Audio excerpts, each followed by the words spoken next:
বিসমিল্লাহির রহমানির রহিম। আজকে হচ্ছে 16ই জানুয়ারি 2026। বাংলাদেশ বার কাউন্সিল প্রিলিমিনারি ব্যাচের আমাদের আজকে হচ্ছে 12তম ক্লাস এবং ফৌজদারি কার্যবিধির 12তম ক্লাস। এবং আজকে আমরা আলোচনা করব ফৌজদারি কার্যবিধির 173 ধারায় যে পুলিশ রিপোর্ট দাখিল করলো ম্যাজিস্ট্রেটের কাছে, এই পুলিশ রিপোর্টটা দাখিল করার পরে ম্যাজিস্ট্রেট মহোদয় কি করতে পারে, চার্জশিট হলে কি করতে পারে, আর ফাইনাল রিপোর্ট হলে কি করতে পারে। তো চার্জশিট আর ফাইনাল রিপোর্টের ব্যাখ্যা গত ক্লাসে আমরা বিস্তারিত দিছি যে পুলিশ রিপোর্টে যদি তদন্তকারী কর্মকর্তা আসামিদের বিচারের সুপারিশ করে তাহলে দেওয়া হয়, ওটাকে বলা হয় চার্জশিট। আর যদি অব্যাহতির সুপারিশ করে তাহলে ওটাকে বলা হয় ফাইনাল রিপোর্ট। তো পুলিশ রিপোর্ট দাখিল ও ফলাফল দেখেন, তদন্ত কর্মকর্তা তদন্ত শেষে আন্ডারলাইন করবেন 173 ধারার অধীন বা 202(2) খ ধারার অধীন চূড়ান্ত রিপোর্ট দাখিল করলে। এখন যদি বলেন স্যার 173 ধারার অধীন তো বুঝলাম, বাট 202(2) খ কেন বলছে? 202(2) খ ধরেন ওটা হচ্ছে সিআর মামলা। কি মামলা? সিআর মামলা। অর্থাৎ যে ক্ষেত্রে পুলিশ অভিযুক্ত ব্যক্তির বিরুদ্ধে অপরাধের সংশ্লিষ্টতার কোনো প্রমাণ পাওয়া যায়নি তাকে আন্ডারলাইন করবেন অব্যাহতির সুপারিশ করে। যদি কোনো সংশ্লিষ্টতা না পাওয়া যায় তাহলে কিসের সুপারিশ করবে? অব্যাহতি। সেই ক্ষেত্রে ম্যাজিস্ট্রেট উক্ত অভিযুক্তকে অব্যাহতি দিতে পারে। এখানে কিন্তু কোথাও বলেন না অব্যাহতি দিবে, কি লেখছে? অব্যাহতি দিতে পারে। কিন্তু যে ক্ষেত্রে অপরাধের সংশ্লিষ্টতার প্রমাণ পাওয়া গেছে এবং অভিযুক্তকে ফৌজদারি অপরাধে বিচারের জন্য পুলিশ সুপারিশ করেছে, সেই ক্ষেত্রে ম্যাজিস্ট্রেট এমন চার্জশিট গ্রহণ করে পরবর্তী ব্যবস্থা গ্রহণ করতে পারে। যখন বিষয়টা চার্জশিট হয়েছে তাহলে সেই ক্ষেত্রেও তিনি এটা গ্রহণ করতে পারে, গ্রহণ করতে পারে আমলে নিতে পারে। তবে তারপরে একটা কথা বলে রাখি, চার্জশিট দেখ বা ফাইনাল রিপোর্ট দেখ, যাই দেখ না কেন, ম্যাজিস্ট্রেট মহোদয় এটা কিন্তু একসেপ্ট করতে বাধ্য। এটা উনি একসেপ্ট করতে পারে, প্রত্যাহার করতে পারে বা অন্য অন্য কিছু আদেশ দিতে পারে। তো এখন আমরা যেটা পড়বো দেখেন, অধিকতর তদন্ত এবং সম্পূরক চার্জশিট। অধিকতর তদন্ত এবং কি বলেন? সম্পূরক চার্জশিট। 158 ধারায় নিয়োগকৃত পুলিশের উপস্থ কর্মকর্তা, আন্ডারলাইন করেন, 158 ধারায় নিয়োগকৃত পুলিশের উপস্থ কর্মকর্তা ম্যাজিস্ট্রেটের আদেশ মুলতবি রেখে থানার ভারপ্রাপ্ত কর্মকর্তাকে 173(2) ধারায় অধিকতর তদন্তের নির্দেশ দিতে পারে, মে অর্ডার ফার্দার ইনভেস্টিগেশন। এখন কাহিনীটা হলো যে একটা মামলায় যখন পুলিশ একবার চার্জশিট জমা দিয়ে দিছে, চার্জশিট মানে হলো পুলিশ রিপোর্ট জমা দিয়ে দিছে, এরপরে পুলিশ ওই সেম বিষয় নিয়ে, সেম অপরাধ নিয়ে উনি ইচ্ছা করলে যত খুশি ততবার আবার তদন্ত করতে পারে। এখন এই তদন্তের নির্দেশটা কে দিবে একটু শুনে রাখেন। কখনো কখনো ম্যাজিস্ট্রেট দেয় না, কখনো কখনো দেয় হলো পুলিশের উপরস্থ কর্মকর্তা। ধরেন এসপি সাহেব বললো বা পুলিশ কমিশনার বললো তদন্ত আয়োরে যে তুমি এটা আবার তদন্ত করো, তখন এটা বলে অধিকতর তদন্ত। কখনো কখনো ম্যাজিস্ট্রেট স্বপ্রণোদিত হয়ে নির্দেশ দেয় যে পুলিশে যে তুমি তদন্ত করছো তো করছো, আবার করবা। বুঝছেন? তাহলে পুলিশের উপরস্থ কর্মকর্তার নির্দেশে করতেছে অধিকতর তদন্ত, আবার কি ম্যাজিস্ট্রেটের নির্দেশে করতেছে। আর কখনো কখনো পুলিশের উপরস্থ কর্মকর্তাও নির্দেশ দেয় নাই, ম্যাজিস্ট্রেটও নির্দেশ দেয় নাই, বাট অন্য আর একজন এসে মানে সংবাদদাতা যিনি ওই তদন্ত প্রতিবেদনের বিরুদ্ধে অসন্তুষ্ট, তিনি নারাজি প্রতিবেদন দেয় যে আমি এই তদন্ত প্রতিবেদন কি মানি না, এটা আবার তদন্ত করা হোক, তখন সংবাদদাতার আবেদনের প্রেক্ষিতে অধিকতর তদন্তের আদেশ দিতে। তাহলে এখানে জাস্ট এই যে মাত্র যতটুকু পড়লাম, এই জায়গায় অধিকতর তদন্ত করতেছে কার নির্দেশ ক্রমে? পুলিশের উপরস্থ কর্মকর্তা। বাট নিচে যদি আরো দেখবো যে অধিকতর তদন্তের আবেদন মানে আদেশ শুধু পুলিশের উপরস্থ কর্মকর্তাই দিতে পারে বিষয়টা তা না, কে পারে? ম্যাজিস্ট্রেট পারে, বা সংবাদদাতা যখন কি দেয় নারাজি দেয়, নারাজির প্রেক্ষিতেও দিতে পারে। তাহলে অধিকতর তদন্ত করতে পারে পুলিশ কয়টা ক্ষেত্রে? 3টা ক্ষেত্রে। এখন যদি বলেন অধিকতর তদন্ত কেন নাম হলো, কেন পুনঃ তদন্ত হলো না? অধিকতর তদন্ত মানে হলো যা তদন্ত হয়েছে তো হয়েছে, এটা বাদ দেওয়ার সুযোগ নাই, আর এর সাথে নতুন আরো কিছু যোগ করা যেতে পারে। আর পুনঃ তদন্ত যদি বলতো তাহলে যে তদন্ত একবার হয়েছে ওইটা টোটালি বাদ দিয়ে আবার কি নতুন করে শুরু করতো। বাট আমাদের ফৌজদারি কার্যবিধিতে রি ইনভেস্টিগেশনের কোনো বিধান নাই, আছে ফার্দার ইনভেস্টিগেশন। তাহলে দেখেন 173(1) ধারার অধীন পুলিশ রিপোর্ট দাখিল করার পরও পুলিশ গোল দিবেন 173(3) খ ধারার অধীন অধিকতর তদন্ত করতে পারে, ডু ফার্দার ইনভেস্টিগেশন। অধিকতর তদন্ত করে গোল দিবেন মৌখিক বা দালিলিক অধিকতর সাক্ষ্য পেলে। কি কি সাক্ষ্য পেলে? মৌখিক বা দালিলিক সাক্ষ্য পেলে পুলিশ গোল দিবেন 173(3) খ, এটা মনে রাখতে হবে। 173(3) খ দ্বারাই আন্ডারলাইন করবেন অধিকতর রিপোর্ট বা সম্পূরক চার্জশিট দাখিল করতে পারে। সম্পূরক চার্জশিট আন্ডারলাইন করেন, মানে একবার চার্জশিট দেওয়ার পরে যদি আবার চার্জশিট দেয় সেটারে কি বলে? সাপ্লিমেন্টারি চার্জশিট বা সম্পূরক চার্জশিট। এখন এই সম্পূরক চার্জশিট দেয় 173(3) খ। কত বলেন? 173(3) ধারায়। তো কথা হলো, ধরেন প্রথমবার চার্জশিট দিছিল, নাম আসছে ক খ গ ঘ ঙ। এরপরে আবার যখন সম্পূরক চার্জশিট দিল তখন চ ছ জ ঝ ই ওরে ঢুকানো যাবে, কিন্তু ক খ গ ঘ ঙ ওরে বাদ দেওয়া যাবে না। মানে যে আছে তো আছে, নতুন কাউরে কি করা যাবে? ঢুকানো যাবে। বাদ যদি দিতে চায়, বাদ দেওয়ার মালিক কে? ম্যাজিস্ট্রেট। ওই যে যখন ডিসচার্জ শুনানি হবে সেই সময় ইচ্ছা করলে উনি বাদ দিতে পারে। কিন্তু পুলিশ কিন্তু এক চার্জশিটে যাদের নাম আসছে প্রথমবার সম্পূরক চার্জশিটে, অন্যদের কিন্তু ওই নট সেন্ট আপ আসামি দেখাইতে পারবে না। মানে ওই যে প্রথমবার আসছিল ক খ গ ঘ ঙ, দ্বিতীয়বার ওই সম্পূরক চার্জশিটে বলা যাবে না যে ক খ গ রে বাদ দিয়ে চ ছ জ ঝ এর ঢুকানো হোক। দরকার হলে তুমি চ ছ জ রে ঢুকাও, কিন্তু এদের বাদ দেওয়া যাবে না। বুঝছেন? তারপরে লাইনটা দেখেন, 173 ধারার অধীন গোল দিবেন পুনঃ তদন্তের রি ইনভেস্টিগেশনের কোনো বিধান নাই। 3টে স্টারদের পরীক্ষা একবার প্রশ্ন আসছিল যে ফৌজদারি কার্যবিধিতে কোন বিধির বিধান নাই, কোন বিষয়টির? পুনঃ তদন্ত। কি বলেন? পুনঃ তদন্তের কোনো বিধান নাই। তারপরে দেখেন,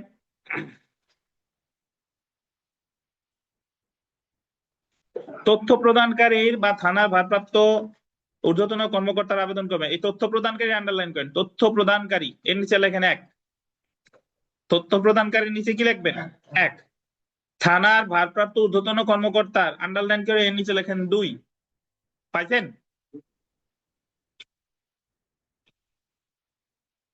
এই ইয়া পান না তাহমিনা?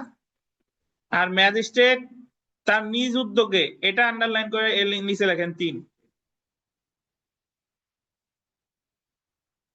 তাহলে তথ্য প্রদানকারী 1, থানা ভারপ্রাপ্ত কর্মকর্তা 2, ম্যাজিস্ট্রেট নিজ উদ্যোগে, এটা কত? 3। অধিকতর তদন্তের নির্দেশ দিতে পারে। এমনকি অধিকতর তদন্তের কোনো আবেদন না করা হলেও বা কোনো নারাজি পিটিশন দায়ের না করা হলেও ম্যাজিস্ট্রেট স্ব উদ্যোগে সুমোটো অধিকতর তদন্তের আদেশ দিতে পারে। ওই যে 16 BLC 2011 345, এই মামলায় বলছে যে পুলিশও করে নাই, কেউ নারাজিও দেয় নাই, ম্যাজিস্ট্রেট নিজের ইচ্ছায়ও অধিকতর তদন্তের নির্দেশ দিতে পারে। কিন্তু পরের লাইনটা গোল্ডেন, আসামির আবেদনের ভিত্তিতে ম্যাজিস্ট্রেট অধিকতর তদন্তের নির্দেশ দিতে পারে না। 3টে স্টারদের আসামি কখনো বলতে পারবেন না যে আমার বিরুদ্ধে যে তদন্ত প্রতিবেদন দিছে এটা আমি মানি না, আবার তদন্ত করা হোক। এটা বলার অধিকার আসামির নাই। অর্থাৎ আসামি কখনো নারাজি পিটিশন দিতে পারে না। নারাজি পিটিশন দিতে পারে কে? যে মামলা করছে, বাদী বা সংবাদদাতা। কিন্তু আসামি কখনো নারাজি দিতে, বুঝলেন? আসামি নারাজি দিতে পারে না। নারাজি দেয় কে? বাদী। জিয়ার মামলাও দেয়, সিয়ার মামলাও দেয়। কিসের বিরুদ্ধে? তদন্ত প্রতিবেদনের বিরুদ্ধে। কেন দেয়? কারণ এই যে এই রিপোর্ট আমি মানি না, তদন্ত ঠিকঠাক ভাবে হয় নাই। সহজ কথা। আচ্ছা, 173 ধারার অধীন তদন্ত রিপোর্ট দাখিল করার পর ম্যাজিস্ট্রেট চার্জশিটভুক্ত অভিযুক্ত ব্যক্তির বিরুদ্ধে অপরাধ আমলে নিতে পারে এবং যে সকল অভিযুক্তের বিরুদ্ধে চূড়ান্ত প্রতিবেদন দাখিল করা হয়েছে তাদের অব্যাহতি দিতে পারে। যাদেরকে ম্যাজিস্ট্রেট আন্ডারলাইন করবেন, একবার অব্যাহতি দিল তাদের বিরুদ্ধে ম্যাজিস্ট্রেট পরবর্তীতে অধিকতর তদন্তের নির্দেশ দিতে পারে না, বরং ম্যাজিস্ট্রেট 190 ধারায় অপরাধ আমলে নিতে পারে। এখন এই লাইনটা নিয়ে আপনাদের মাঝে মাঝে কনফিউশন সৃষ্টি হয় যে যারে একবার অব্যাহতি দিছে তার বিরুদ্ধে তো আর ওই আপনার অধিকতর তদন্তের আদেশ আর দিবে না, তাহলে তার বিরুদ্ধে আবার নতুন মামলায় দেখা গেল ওই মামলাটা আমরা তো জানি যে অব্যাহতি দিলে 403 ধারার বিধান প্রযোজ্য না, আমরা সামনে পড়বো। যারা একবার দণ্ড দিছে বা খালাস দিছে সেম বিষয় নিয়ে তার বিরুদ্ধে মামলা করা যাবে না। কিন্তু যারা একবার অব্যাহতি দিছে, ডিসচার্জ, সেম বিষয় নিয়ে তার বিরুদ্ধে আবার কি নতুন মামলা করা যাবে। এখন প্রশ্ন হলো, যে মামলায় তারা অব্যাহতি দিছে সেম মামলা এবার তারা ঢুকানো যাবে কিনা, এটা হলো কথা। যে এই এক মামলায় তার একবার কি দিছে, অব্যাহতি দিছে, ওই মামলায় তার কি অধিকতর তদন্ত করে আবার ঢুকানো যাবে কিনা। আগে 2025 সালের আগে এই সংক্রান্ত কোনো সুনির্দিষ্ট বিধান ফৌজদারি কার্যবিধিতে ছিল না, কিন্তু বর্তমানে একটা ধারা যোগ করছে 173 ক। এখানে একটু লিখে রাখেন, অন্তর্বর্তীকালীন তদন্ত প্রতিবেদন। 173 ক দিয়ে লেখেন অন্তর্বর্তীকালীন তদন্ত প্রতিবেদন। 173 ক অন্তর্বর্তীকালীন তদন্ত প্রতিবেদন।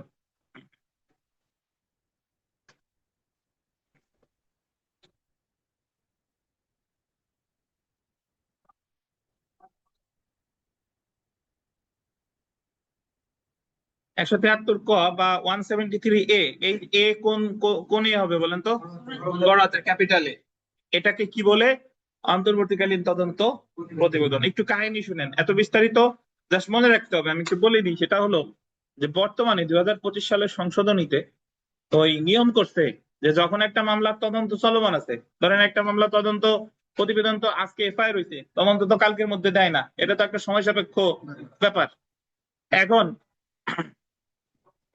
দেখা গেল ওই মামলায় এজাহারে কয়েকজনের নাম আছে, এফআইআর এ যাদের কি আছে, নাম আছে। এখন নরমালি জানেন কিনা আপনারা, তো জানা উচিত যে এজাহারে যাদের নাম আছে, এফআইআর এ যদি তাদের নাম থাকে, তাহলে সবাইরে বিনা পরোয়ানায় পুলিশ কি করতে পারে, গ্রেফতার করতে পারে।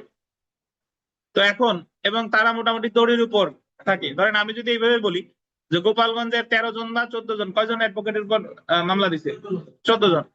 14 জন অ্যাডভোকেটের উপরে ওই যে মামলা দিছে মামলা মিথ্যা, ওরা এই সকল ঘটনার সাথে সম্পৃক্ত না, নাকি? তো এখন ওই মামলার চার্জশিট কিন্তু এখনো দেয় নাই। অনেকে জামিন নিছে, অনেকে কি জামিন নেয় নাই, আতঙ্কগ্রস্ত। তো এখন বর্তমানে 173 কতে নিয়ম বানাইছে যে সংশ্লিষ্ট এলাকার এসপি সাহেব অথবা পুলিশ কমিশনার, কে বলেন, এসপি অথবা পুলিশ কমিশনার, ওনরা তদন্তকারী কর্মকর্তারা নির্দেশ দিতে পারে যে যদি দেখে যে যেদিন ঘটনা ঘটছে এনসিপির সমাবেশে, তখন গোপালগঞ্জের এই 12-14 জন অ্যাডভোকেট ওই জায়গা ছিল না, তারা ছিল অন্য জায়গায়, আপাতত তাদের কোনো সংশ্লিষ্টতা নাই, তো তাদেরকে হয়রানি থেকে বাঁচানোর জন্য এসপি সাহেব বলতে পারে যে আপনি এদের অন্তর্বর্তীকালীন তদন্ত প্রতিবেদন দেন, অব্যাহতির সুপারিশ করে, যে এনারা প্রাথমিকভাবে জড়িত না, এটা স্পষ্ট বোঝা গেছে। এটা কিন্তু চূড়ান্ত পুলিশ প্রতিবেদন না, চূড়ান্ত পুলিশ প্রতিবেদন দেবে আরো পরে, কিন্তু আপাতত বোঝা গেছে যে এনাদের কোনো সম্পৃক্ততা। তখন ইন্ডা যখন আমলি আদালতে এই অন্তর্বর্তীকালীন তদন্ত প্রতিবেদন দিবে, এটার উপর ভিত্তি করে ম্যাজিস্ট্রেট এই 14 জনকে কি দিতে পারে, অব্যাহতি দিতে পারে। কততে? 173 ক। বুঝেন কিনা? এখন তদন্ত কিন্তু পুরো মামলা শেষ হয় নাই, জাস্ট যতটুকু করে দেখা গেছে ইন্ডা দোষী না। এখন যখন 2 বছর পরে দেখা গেল এই মামলার মানে চূড়ান্ত তদন্ত করে চূড়ান্ত প্রতিবেদন জমা দিচ্ছে, চূড়ান্ত প্রতিবেদন তো না মানে পুলিশ প্রতিবেদন জমা দিচ্ছে, তখন কিন্তু যদি আবার মনে করে যে না এনাদের ওই সময় তো অব্যাহতি দেওয়া হয়েছিল, অ্যাকচুয়ালি এনারা দোষী, তখন কিন্তু ওই প্রতিবেদনে, পুলিশ প্রতিবেদনে এনাদের আবার সেন্টাপ আসামি হিসেবে নাম আসতে পারে। বুঝছেন? অর্থাৎ এটা করা হলো এই কারণে যে আগে কোন মামলার তদন্ত চলমান থাকা অবস্থায় অন্তর্বর্তীকালীন অব্যাহতির কোনো সুযোগ ছিল না, কিন্তু এখন অন্তর্বর্তীকালীন অব্যাহতির কি আছে, সুযোগ আছে। আবার যখন ওই মূল তদন্ত প্রতিবেদন জমা দিবে, তখন যদি মনে হয় যে না এরা আবার দোষী, অপরাধ করছে, তখন এদের আবার ওদের বিরুদ্ধে তখন চার্জশিট দিতে পারে। বুঝছেন? এগুলো আছে কততে? 173 ক। কে নির্দেশ দিবে এটা করার জন্য? আইওরে এসপি অথবা পুলিশ কমিশনার। বুঝছেন? তো যদি পরীক্ষায় প্রশ্ন আসে যে অন্তর্বর্তীকালীন তদন্ত প্রতিবেদন কত ধারায় আছে, 173 ক, কত সালের সংশোধনী? 2025। আমরা চলে আসি পরবর্তী কার্যধারা। দেখেন, পুলিশ রিপোর্ট গ্রহণ করতে ম্যাজিস্ট্রেট আন্ডারলাইন করেন বাধ্য নন। যে ক্ষেত্রে আসামিকে অব্যাহতির সুপারিশ করে পুলিশ চূড়ান্ত প্রতিবেদন দাখিল করে, ম্যাজিস্ট্রেট উক্ত রিপোর্ট মানতে কি নয়, বাধ্য নয়। অর্থাৎ ম্যাজিস্ট্রেট উক্ত চূড়ান্ত রিপোর্ট গ্রহণ বা প্রত্যাখ্যান করতে পারে। ম্যাজিস্ট্রেট চূড়ান্ত রিপোর্ট গ্রহণ করে 202-এর 2 খ ধারায় আসামিকে অব্যাহতি দিতে পারে। অর্থাৎ যখন ফাইনাল রিপোর্ট দিল, ফাইনাল রিপোর্ট মানে কি? ফাইনাল রিপোর্ট মানে হলো সে এই ধরনের অপরাধ করে নাই। তাহলে ম্যাজিস্ট্রেট যদি ফাইনাল রিপোর্ট একসেপ্ট করে, তাহলে ম্যাজিস্ট্রেট তো ধরে নিল সে এই ধরনের অপরাধ করে নাই, তাহলে তারা ডিসচার্জ দিবে, গোল দিবেন 202-2 খ। কত দ্বারা? 202-2 খ। তাহলে চূড়ান্ত প্রতিবেদন যদি একসেপ্ট করে, তাহলে অব্যাহতি দিবে 202-2 খ। বা ম্যাজিস্ট্রেট চূড়ান্ত রিপোর্ট প্রত্যাখ্যান করলে, ম্যাজিস্ট্রেট বললো যে না, তোমার ফাইনাল রিপোর্ট তদন্ত ঠিকঠাক হয় নাই, এটা কি করছে? প্রত্যাখ্যান করছে। বা চূড়ান্ত রিপোর্টের বিরুদ্ধে নারাজি পিটিশন দাখিল করা হলে শুধুমাত্র তখনই ম্যাজিস্ট্রেট মামলাটি অধিকতর তদন্তের নির্দেশ দিতে পারে। যদি উনি ফাইনাল রিপোর্ট একসেপ্ট না করে বা ওইটার বিরুদ্ধে যদি নারাজি দরখাস্ত দেয়, তাহলে উনি ফার্দার ইনভেস্টিগেশনের আদেশ দিতে পারে। বা যদি পুলিশ ডায়েরি বা সাক্ষীদের পরীক্ষা করে বা অন্যান্য কাগজপত্র দেখে ম্যাজিস্ট্রেটের চূড়ান্ত রিপোর্টের সাথে একমত না হলে ম্যাজিস্ট্রেট 190-1 খ ধারায় অভিযুক্ত ব্যক্তির বিরুদ্ধে অপরাধ আমলে নিতে পারে। আব্দুল সালাম ভার্সেস স্টেট, এর আগে পড়ছিলাম যে যখন ফাইনাল রিপোর্ট দিছে তখন কি ম্যাজিস্ট্রেট অপরাধ আমলে নিতে পারে কিনা, একটা মামলা ওই জায়গায় লেখা পড়ছিলাম, আব্দুল সালাম ভার্সেস কি স্টেট। ওখানে বলা ছিল 36 DLR 108 পেজ বোধ হয়, যতদূর মনে পড়ে। যাই হোক, তো তাহলে ফাইনাল রিপোর্টের ভিত্তিতেও কি নেওয়া যায়? অপরাধ আমলে নেওয়া যায়। এখন তানজিম সাহেব, ফাইনাল রিপোর্ট কারে বলে বলেন তো?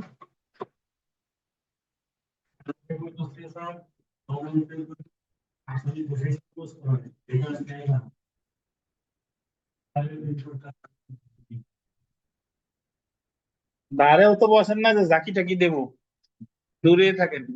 ওয়াইফাই জাকি তো দেওয়ার নাই। এই আপনি বলেন, আপনি বলেন।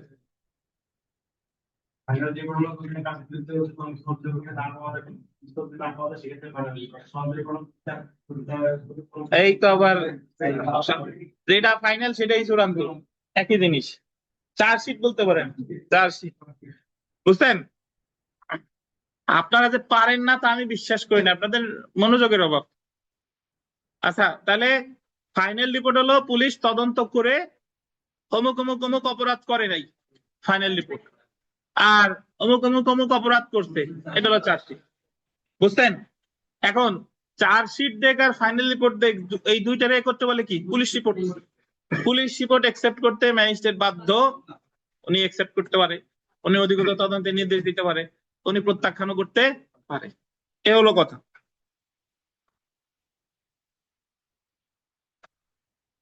আমরা নারাজি পিটিশনে আসি। নারাজি পিটিশন, প্রোটেস্ট পিটিশন। প্রথমত মনে রাখবেন, নারাজি পিটিশনের পাশে অবলিক দিয়ে লেখেন অধিকতর তদন্তের আবেদন। নারাজি পিটিশনের আরেক নাম হলো অধিকতর তদন্তের আবেদন। অধিকতর তদন্তের আবেদন।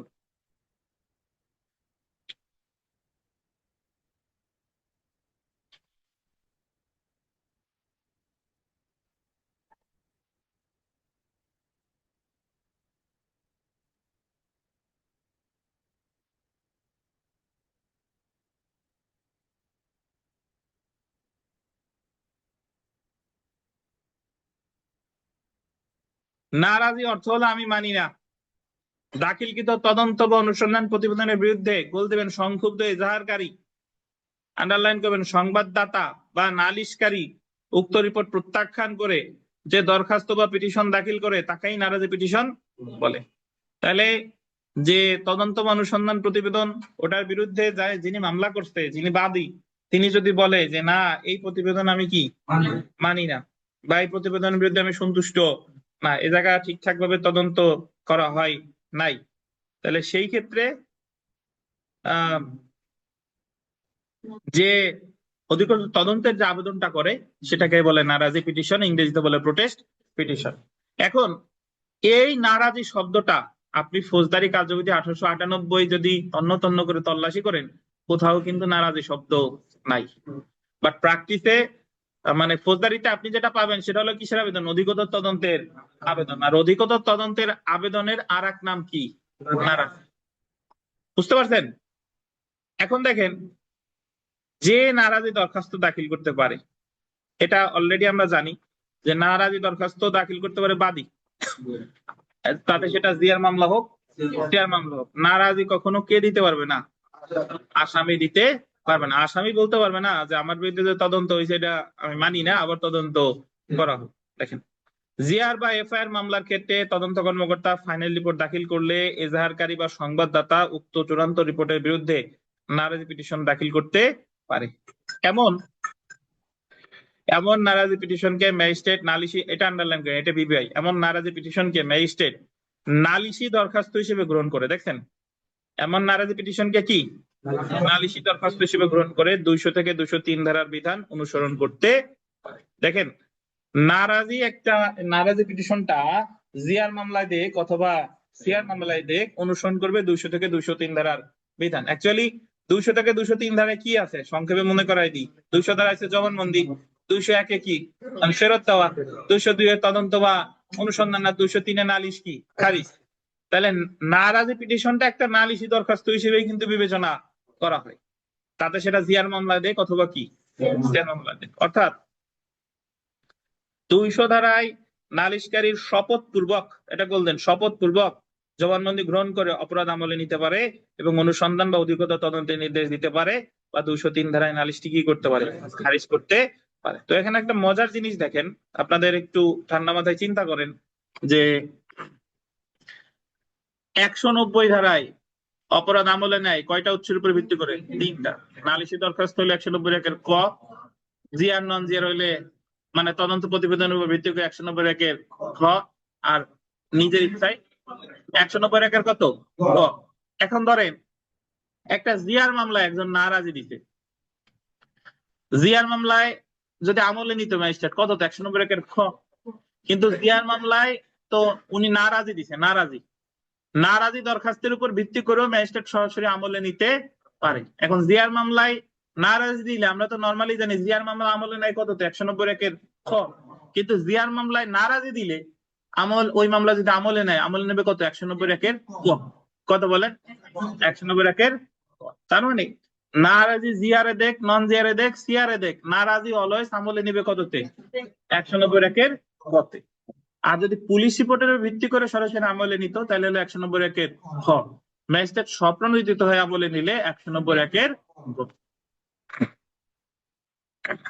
এখন চলে আসি, মনোযোগ দিতে হবে, মজার জিনিস। যদি ভালোবাসা না হইলে পাশ করা যাবে না ভাই, সব জিনিস জোর করে হবে না। দেখেন, নারাজি দরখাস্ত প্রত্যাখ্যানের বিরুদ্ধে প্রতিকার। এখন আপনি আপনার বিরুদ্ধে তদন্ত করছে, আপনি অসন্তুষ্ট, নারাজি দিচ্ছেন, নারাজিও কি করছে, খারিজ করে দিচ্ছে। মানে আপনার তদন্ত অনুভূত হয় নাই, নারাজি দিচ্ছেন, নারাজিও খারিজ করে দিচ্ছে। এখন আপনার প্রতিকার কি? ম্যাজিস্ট্রেট নারাজি প্রত্যাখ্যান করলে সংক্ষুব্ধ ব্যক্তি আন্ডারলাইন করবেন একই গ্রাউন্ডস এর উপর ভিত্তি করে আন্ডারলাইন করবেন ফ্রেশ কমপ্লেইন্টস। ফ্রেশ কমপ্লেইন্টস মানে হচ্ছে নতুন মামলা। ফ্রেশ কমপ্লেইন্টস দায়ের করতে পারে বা অনুসন্ধানের জন্য 436 ধারা আবেদন করতে পারে বা রিভিশন করতে পারে। ওই 436 ধারা আবেদন মানে হলো রিভিশন। রিভিশন অ্যাকচুয়ালি করে হলো 439 কতে, 440 কতে। আপনি এই জায়গা মনে রাখবেন, নারাজির বিরুদ্ধে প্রতিকার 2টা, নতুন মামলা দায়ের অথবা রিভিশন। আর যদি বলেন তাহলে স্যার 436-এ কি আছে, যখন আমি রিভিশন করব তখন রিভিশন আদালত 436 ধারায় অধিকতর অনুসন্ধান করতে পারে। বাট অ্যাকচুয়ালি উত্তর হলো কি, নতুন মামলা অথবা রিভিশন। বুঝছেন? এই মিলন সাহেব, তাহলে নারাজি আসামি কখন দেয়? নিশ্চিত? কত দেবেন মক্কেলের আসামির কাছ থেকে টাকা নিয়ে, যে টাকা দাও আমি নারাজি দিবানি, মনে মনে তো ভাববেন একসেপ্ট করুক আর না করুক, আমি তো চেষ্টা করি উনি দেখুক। আচ্ছা দেখেন, জেনে রাখা ভালো। দেখেন, স্যার আমার একটা প্রশ্ন ছিল। হ্যাঁ, প্রশ্ন একটু পরে করে নাকি শেষ করি। দেখেন, এজাহারকারী বা সংবাদদাতা বা নালিশকারী নারাজি দরখাস্ত দাখিল করতে পারে। এ জায়গা তো জিআর, সিআর বা নন জিআর যে কোনো মামলায় নারাজি দরখাস্ত দিতে পারে। একজন অভিযুক্ত ব্যক্তি নারাজি দরখাস্ত দাখিল করতে পারে না। 3টে স্টার দেন। অভিযুক্ত ব্যক্তি শব্দ গোল দিন। অভিযুক্ত ব্যক্তি মানে কি? অ্যাকিউজড পারসন, মানে আসামি। আসামি কখনো কি দিতে পারে না? নারাজি দিতে পারে না। আবার একজন অভিযুক্ত ব্যক্তি অধিকতর তদন্তের আবেদনও করতে পারে না। যে নারাজি সেই অধিকতর তদন্ত। নারাজি পিটিশন 200 ধারার অধীন একটি নতুন অভিযোগ এবং এমন নারাজি পিটিশন গ্রহণ করার পর ম্যাজিস্ট্রেট 190 ক ধারায় উক্ত অভিযুক্ত ব্যক্তির বিরুদ্ধে অপরাধ আমলে নিতে পারে বা পুলিশ কর্তৃক অধিকতর তদন্ত করার কি দিতে পারে, নির্দেশ দিতে পারে। আমরা একটু জেনে রাখা ভালো, তো চলে আসি। দেখেন 173 ধারা ছাড়াও ফৌজদারি কার্যবিধি 202(2) খ ধারায় চূড়ান্ত প্রতিবেদন সম্পর্কে আলোচনা করা হয়েছে। ফৌজদারি কার্যবিধি 202 ধারা অনুসারে নালিশি মামলায় ম্যাজিস্ট্রেট অভিযুক্ত ব্যক্তির হাজির হওয়ার জন্য পরোয়ানা স্থগিত করে তদন্ত নির্দেশ বা অনুসন্ধান করার নির্দেশ দিতে পারে। এটা তো আমরা জানি যে 202 ধারায় পোস্টপোনমেন্ট ফর ইস্যু অফ প্রসেস, তদন্ত শেষে পুলিশ চূড়ান্ত প্রতিবেদন দাখিল করলে ম্যাজিস্ট্রেট 202(2) খ ধারা অনুসারে অভিযুক্তকে অব্যাহতি দিতে পারে। তাহলে আমরা মোটামুটি জানলাম যে নারাজি দরখাস্ত কি, বা অধিকতর তদন্ত কখন করে, সাপ্লিমেন্টারি চার্জশিট কি, বা অন্তর্বর্তীকালীন তদন্ত প্রতিবেদন কি, কত সালে যোগ করছে 2025, কত ধারা 173 ক ধারা। আমরা বিগত বছরের প্রশ্ন যাবো, তার আগে নির্মল কি প্রশ্ন করবেন করেন।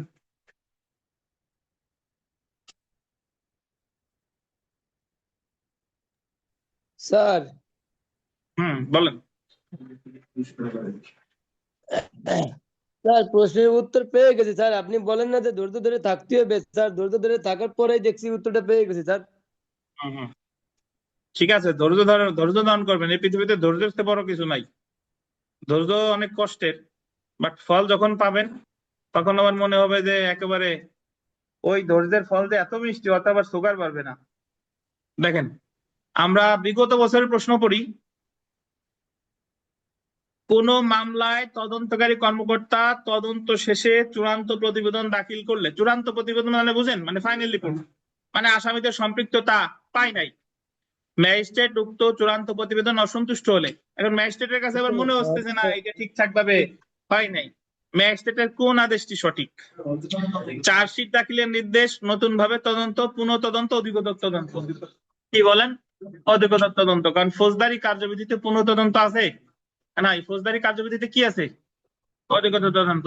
বিমল সাহেব, অধিকতর তদন্ত আর পুনঃ তদন্ত এই দুইটা কি এক জিনিস? কি পার্থক্য আছে বলেন?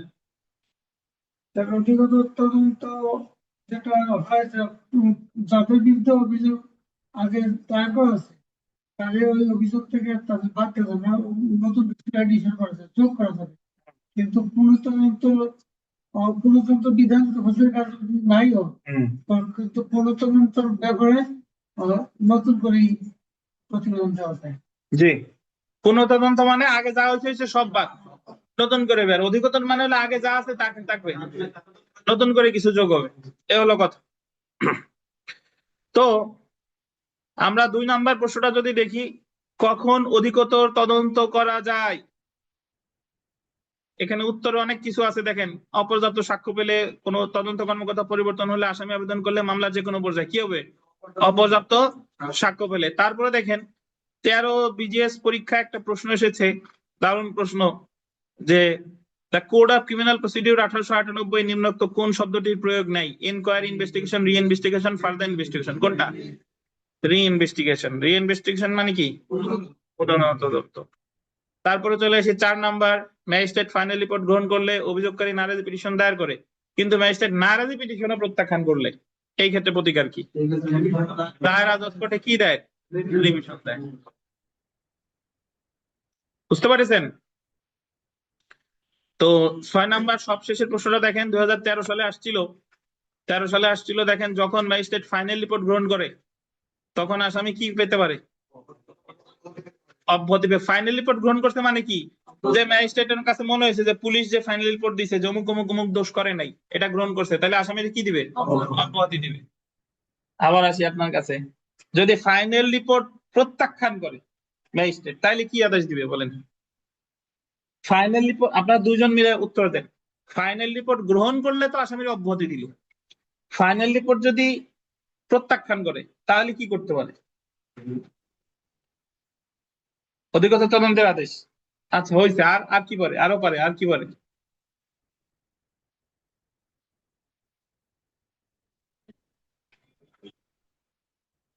আর কি পারে বলেন? আমলে নিতে পারে।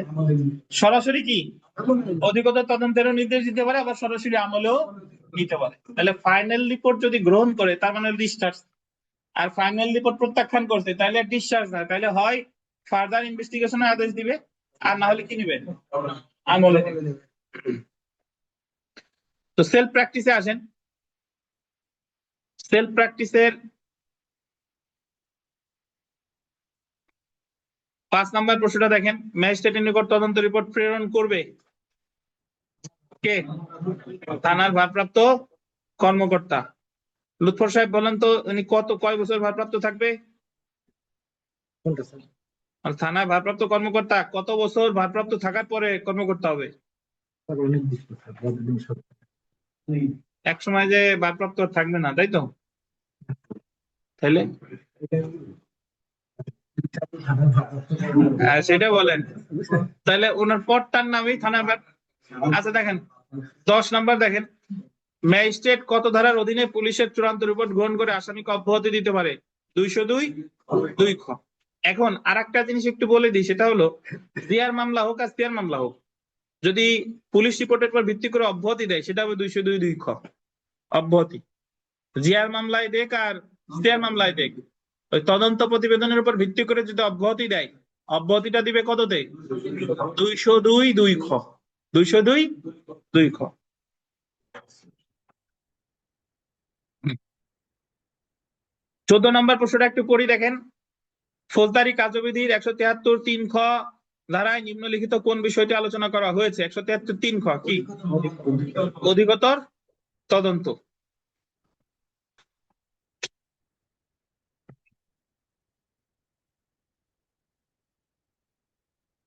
কোনো প্রশ্ন থাকলে জিজ্ঞাসা করেন।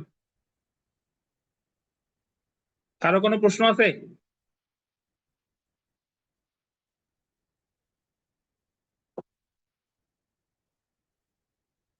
মিলন সাহেব কোন প্রশ্ন আছে ভাই? মাহবুব সাহেব কোন প্রশ্ন নাই? নাইম কাজী কোন প্রশ্ন আছে? অনলাইনে যারা আছেন প্রশ্ন আছে স্যার। বলেন কি প্রশ্ন আছে? স্যার যে 173 ক ধারায় যে অন্তর্বর্তীকালীন যে তদন্ত করবে পুলিশ, এখন এই পুলিশের নির্দেশ দিবে কে? নির্দেশ যদি জেলা পর্যায়ে হয় তাহলে এসপি সাহেব দিবে, আর যদি মহানগর এলাকা হয় তাহলে পুলিশ কমিশনার। এটা বলছি। Thank you sir, thank you sir. তো আমাদের নামাজের বিরতি, নামাজ শেষে আমরা ইনশাল্লাহ শুরু করবো আবার।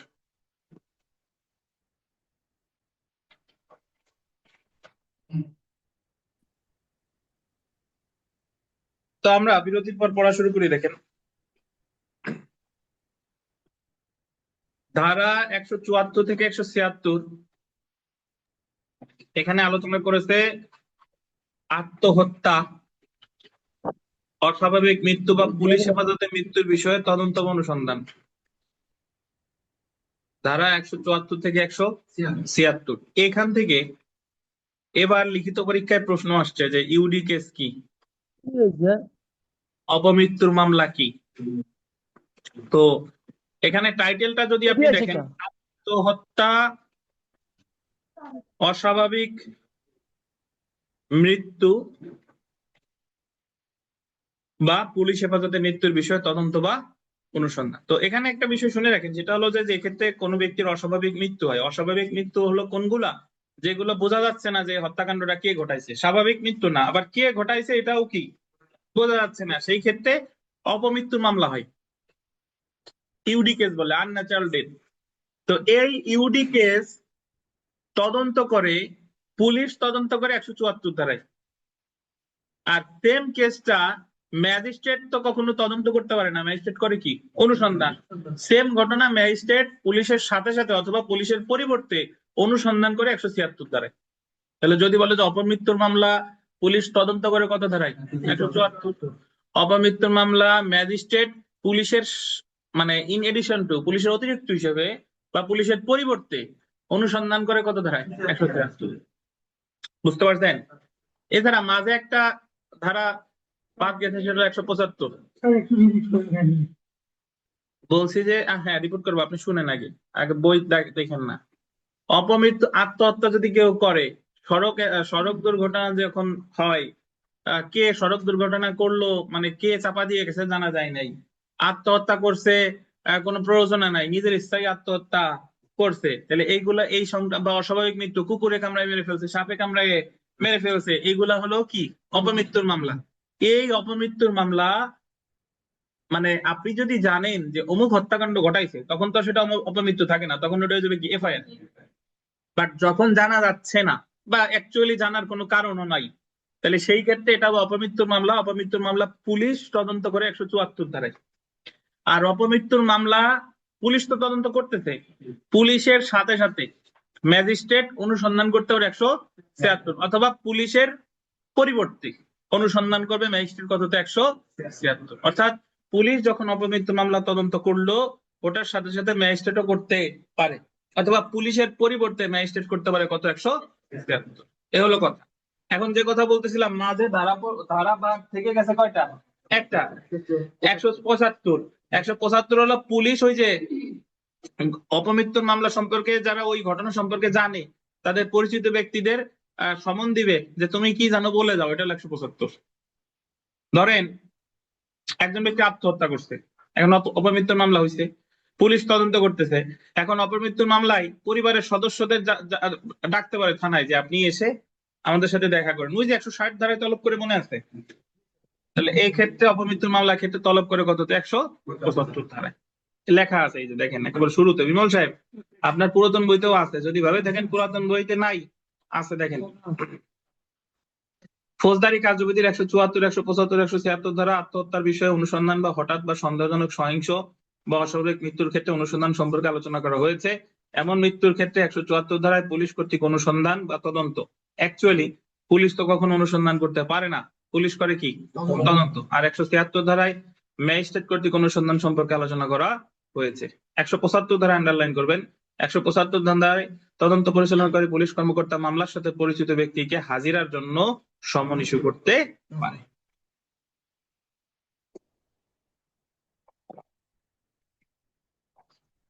আমরা চলে এসে 174, যে সকল কারণে অনুসন্ধান বা তদন্ত হতে পারে। 174 ধারায় তদন্ত। 174 ধারায় পুলিশ নিম্নলিখিত গোল দেবেন তিনটি ক্ষেত্রে: মৃত্যুর বিষয়ে তদন্ত করে প্রস্তুতকৃত প্রতিবেদন গোল দিবেন জেলা ম্যাজিস্ট্রেটের নিকট প্রেরণ করবে।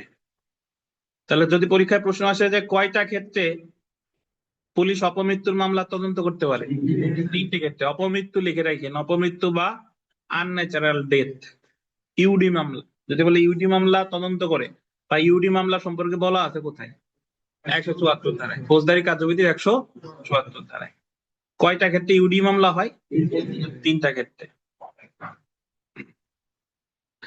কোন ব্যক্তি আন্ডারলাইন করেন আত্মহত্যা করেছে, অপর কোন গোল দিবেন ব্যক্তি বা প্রাণী কর্তৃক বা কোন যন্ত্র দ্বারা বা কোন দুর্ঘটনার ফলে নিহত হয়েছে, বা এইরূপ পরিস্থিতিতে মারা গিয়েছে যাতে যুক্তিসঙ্গতভাবে সন্দেহ হতে পারে যে অপর কোন ব্যক্তি কোনো অপরাধ করেছে। এখন যদি বলেন স্যার অপর কোন ব্যক্তি যদি অপরাধই করলো, তাহলে এফআইআর না হয়ে অপমৃত্যুর মামলা কেন হলো? অপমৃত্যুর মামলা এই কারণে হলো যে কে ঘটাইছে এখন পর্যন্ত নিশ্চিত হওয়া যায়নি। তাহলে যত সড়ক দুর্ঘটনা হয় প্রথমে সেটা কি থাকে জানেন, অপমৃত্যুর মামলা। আত্মহত্যা করলে কি থাকে, অপমৃত্যুর মামলা। পরে যদি মনে হয় যে না এটা কারো কারণে হয়েছে, কেউ প্ররোচিত করছে আত্মহত্যা করতে, বা কেউ নির্দিষ্ট মানে পরিকল্পিত ভাবে তাকে চাপা দিচ্ছে, গাড়ি চাপা দিচ্ছে, তাহলে সেই ক্ষেত্রে সেই ইউডি কেস কিসে পরিণত হয়, এফআইআর এ পরিণত হয়।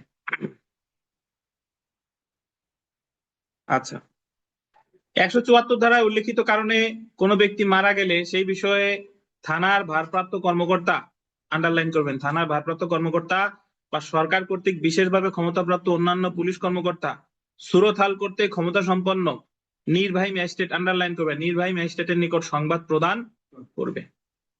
সুরতহাল শব্দটা গোল দেন, সুরতহাল।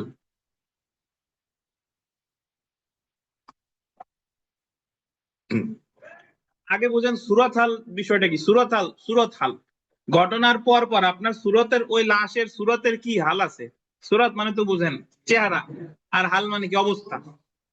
তাহলে যখন কোনো ব্যক্তি আত্মহত্যা করছে, তাহলে পুলিশ সুরত হাল করার জন্য থানার ভারপ্রাপ্ত কর্মকর্তা বা ক্ষমতাপ্রাপ্ত পুলিশ কর্মকর্তা কারে সংবাদ দিবে? নির্বাহী ম্যাজিস্ট্রেটকে। এই কথা বলতেছে 174 ধারায়। এখন নির্বাহী ম্যাজিস্ট্রেটকে ফৌজদারি কার্যবিধির 174 ধারা অনুসারে যদি পরীক্ষায় প্রশ্ন আসে যে সুরত হাল করতে পারে কে? নির্বাহী ম্যাজিস্ট্রেট। নির্বাহী ম্যাজিস্ট্রেটের খবর দিবে কে? থানার ভারপ্রাপ্ত কর্মকর্তা বা বিশেষ ক্ষমতাপ্রাপ্ত পুলিশ। বাট বাস্তবে সুরত হাল করে হচ্ছে পুলিশ। সুরত হাল করে কে? পুলিশ। বুঝতে পারছেন? আর সুরত হালের ইংরেজি হচ্ছে ইনকোয়েস্ট, INQUEST, ইনকোয়েস্ট রিপোর্ট। সুরত হাল প্রতিবেদন। সুরত হালের অর্থ হলো ইনকোয়েস্ট প্রতিবেদন, যে লাশের গলায় দাগ আছে কিনা, লালা বেরোইছে কিনা, জামা কাপড় কি অবস্থায় ছিল, মানে কি ওই তাৎক্ষণিক ভাবে যে বিস্তারিত যে বর্ণনা, এটা দিয়ে কি বলে? সুরত হাল। 174 ধারায় উল্লেখিত মৃত্যুর বিষয়ে পুলিশ তদন্ত করবে এবং প্রতিবেদন তৈরি করবে, যাতে উল্লেখ থাকবে, যে আন্ডারলাইন করেন, ক্ষত, আঘাত, চিহ্ন, কি ধরনের অস্ত্র ব্যবহার করা হয়েছে সেই বিষয়ে। তাহলে সুরত হালের ইংরেজি কি? Inquest report. তারপর তদন্ত শেষে দেখেন পুলিশ এমন সুরত হাল প্রতিবেদন, আন্ডারলাইন করবেন, জেলা ম্যাজিস্ট্রেট বরাবর প্রেরণ করবে। তাহলে প্রেরণ করবে কার কাছে? জেলা ম্যাজিস্ট্রেট। নির্বাহী ম্যাজিস্ট্রেটের সর্বোচ্চ পদ কি? জেলা ম্যাজিস্ট্রেট। তারপরে দেখেন যে সকল ম্যাজিস্ট্রেট সুরত হাল করতে ক্ষমতাবান, পেয়েছেন 174-এর 5 ধারায় অনুসারে সুরত হাল করতে পারে কে কে? দেখেন, যে কোনো জেলা ম্যাজিস্ট্রেট, পাইছেন, বা সরকার বা জেলা ম্যাজিস্ট্রেট করতে ক্ষমতাপ্রাপ্ত অন্য কোনো কি, যে কোনো নির্বাহী ম্যাজিস্ট্রেট। তাহলে সুরত হাল করতে জেলা ম্যাজিস্ট্রেটও পারে, আবার কে? নির্বাহী ম্যাজিস্ট্রেটও পারে। বাট অ্যাকচুয়ালি করে কারা? পুলিশ। পরীক্ষায় আসলে কিন্তু জেলা ম্যাজিস্ট্রেট বা নির্বাহী ম্যাজিস্ট্রেট। এখন এখানে একটা কথা আছে, সেটা হলো, একটু লেখেন ময়না তদন্ত, পাশে লেখেন, যার লেখা নাই সে একটু লেখেন ময়না তদন্ত, ব্র্যাকেটে লেখেন পোস্টমর্টেম, POSTMORTEM, পোস্টমর্টেম।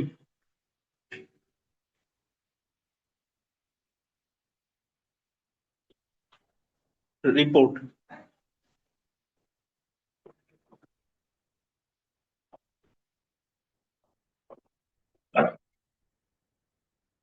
লেখেন 174-এর 3 ধারা, 174 ব্র্যাকেটে 3।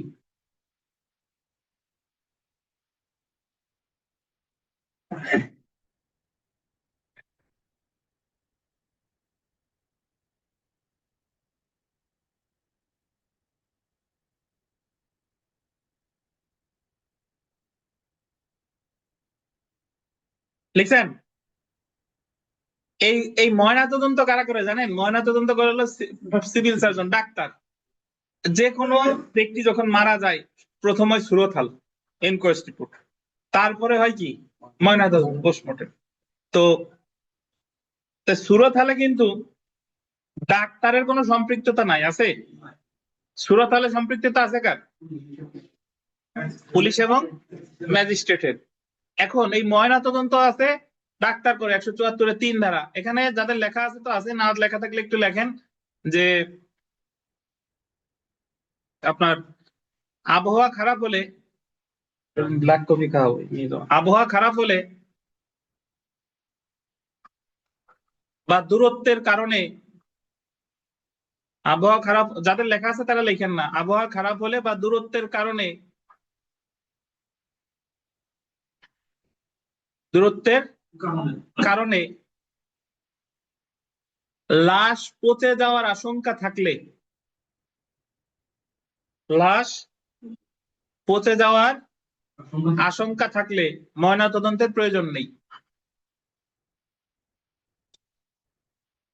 আবার বলি, আবহাওয়ার কারণে বা দূরত্বের কারণে লাশ পচে গলে যাওয়ার আশঙ্কা থাকলে ময়না তদন্তের কি প্রয়োজন নেই।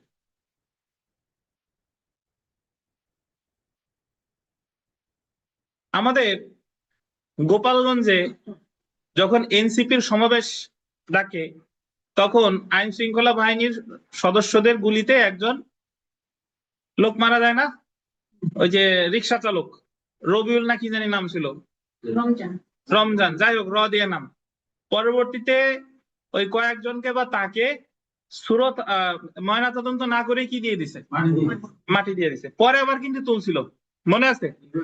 তাহলে এক্ষেত্রে তো ফৌজদারি কার্যবিধির 174 ধারায় বলছে কি আবহাওয়ার কারণে বা দূরত্বের কারণে যদি লাশ কি পচে গলে যাওয়ার আশঙ্কা থাকে তাহলে দরকার নাই, কিন্তু ওই জায়গায় কি এই দুইটার কোনোটা ছিল? তাহলে অবশ্যই ওখানে কি করতে হবে, ময়নাতদন্ত করতে হবে। জি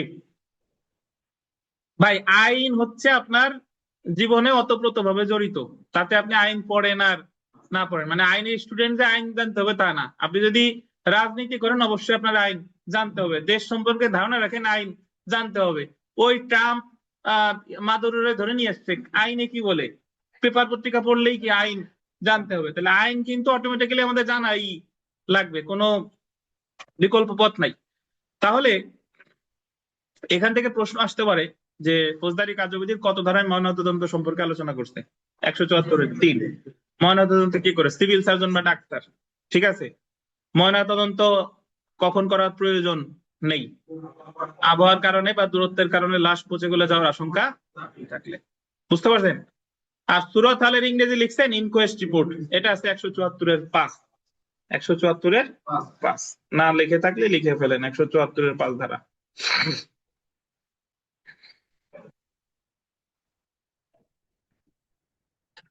এখন আমরা চলে আসি যে মৃত্যুর কারণ বিষয়ে ম্যাজিস্ট্রেট কর্তৃক পরিচালিত অনুসন্ধান।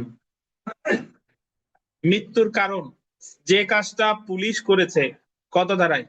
174 ধারায়। সেম কাজটা ম্যাজিস্ট্রেট করবে কত ধারায়? 176 ধারায়। দেখেন 174 ধারায় পুলিশ কর্তৃক পরিচালিত তদন্তের, এই যে গোল দিবেন, তদন্তের পরিবর্তে কি বলবেন? তদন্তের পরিবর্তে বা গোল দিবেন অতিরিক্ত হিসেবে। মিলন সাহেব, পরিবর্তে আর অতিরিক্ত এই দুইটার উদাহরণ দেন, কোনটা পরিবর্তে আর কোনটা অতিরিক্ত? হ্যাঁ, অতিরিক্ত।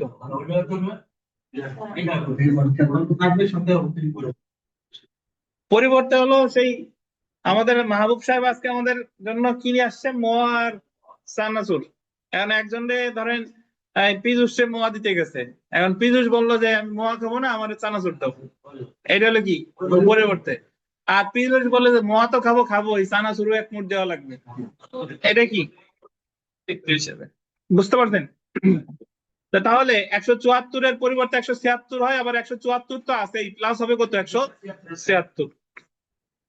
176 ধারায় ম্যাজিস্ট্রেটও অনুসন্ধান করতে পারে। 176 ধারা অনুসারে ম্যাজিস্ট্রেট নিম্নলিখিত ক্ষেত্রে অনুসন্ধান করতে পারে: যখন কোনো ব্যক্তি, আন্ডারলাইন করবেন, পুলিশ কাস্টডিতে বা হেফাজতে মৃত্যুবরণ করে। কোথায় মৃত্যুবরণ করতে?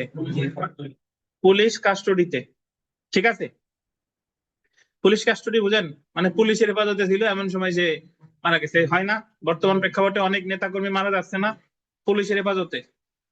তাহলে এইগুলা পুলিশ তদন্ত করবে না, এগুলো করবে কি? ম্যাজিস্ট্রেট করবে কি? অনুসন্ধান। আর 174 ধারায় উল্লেখিত কোনো কারণে কোনো ব্যক্তির কি হলে? মৃত্যু হলে। তাহলে 176 অ্যাকচুয়ালি গ্রাউন্ড হলো 4টা, 74-এর 3টা আর 76-এর 1টা। মানে 76-এর তো মোট 4টা, বাট এই 4টা আসলো কোত্থেকে? 74-এর 3টা আর 76-এ যোগ হয়েছে নতুন একটা, এটা বোঝাচ্ছে আর কি। তো 176 ধারায় অনুসন্ধান করবে। 174-এর 5 ধারায় সুরতহাল করতে ক্ষমতাপ্রাপ্ত ম্যাজিস্ট্রেট তথা জেলা ম্যাজিস্ট্রেট বা সরকার বা জেলা ম্যাজিস্ট্রেট কর্তৃক ক্ষমতাপ্রাপ্ত নির্বাহী ম্যাজিস্ট্রেট। এখন আমরা চলে আসি কবর থেকে লাশ উত্তোলন, ডিসইন্টার ক্রপস। তো ডিসইন্টার মানে হলো উত্তোলন করার, এই ক্রপস মানে হলো লাশ। কোন ব্যক্তির মৃত্যুর কারণ নির্ণয়ের জন্য ফৌজদারি কার্যবিধির 176-এর 2 ধারা অনুসারে, আন্ডারলাইন করবেন, জেলা ম্যাজিস্ট্রেট বা ক্ষমতাপ্রাপ্ত অন্য কোনো ম্যাজিস্ট্রেট। এই অন্য কোনো ম্যাজিস্ট্রেট কি জানেন? একটু লিখে রাখেন, অন্য কোনো নির্বাহী ম্যাজিস্ট্রেট হবে। জেলা ম্যাজিস্ট্রেট অথবা ক্ষমতাপ্রাপ্ত অন্য কোনো নির্বাহী ম্যাজিস্ট্রেট কবর থেকে লাশ উত্তোলনের আদেশ দিতে পারে। তো এটা আপনার আজীবন মনে রাখতে হবে, মরার আগ পর্যন্ত ভুলবেন না যে কবর থেকে লাশ উত্তোলন কত ধারা? 176-এর 2। এরপরে কে আদেশ দিতে পারে? জেলা ম্যাজিস্ট্রেট বা ক্ষমতাপ্রাপ্ত নির্বাহী ম্যাজিস্ট্রেট। আমরা একটা ছক যদি এখানে দেখি, দেখেন এতক্ষণ ধরে যা পড়লাম এই ছকে এখানে বিস্তারিত আলোচনা করছে যে পাইছেন? তদন্ত করে হচ্ছে পুলিশ, কত ধারা 174।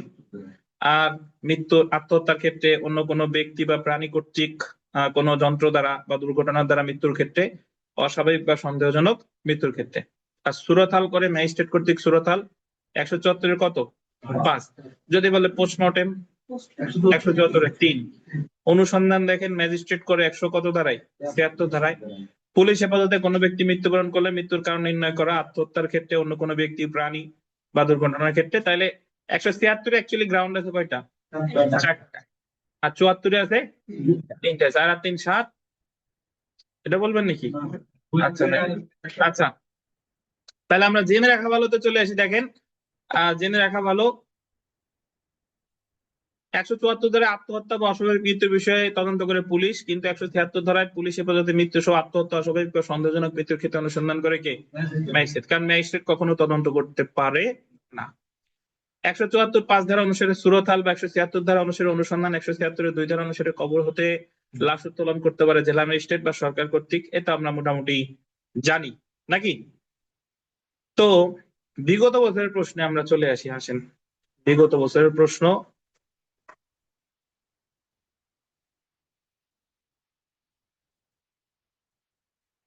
কোন ব্যক্তি আত্মহত্যা করেছে মর্মে থানার ভারপ্রাপ্ত কর্মকর্তার সংবাদ পেলে তিনি সুরতহাল করাবার জন্য কাকে জানাবেন?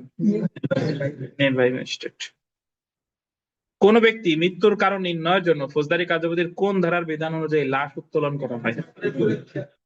176-এর 2।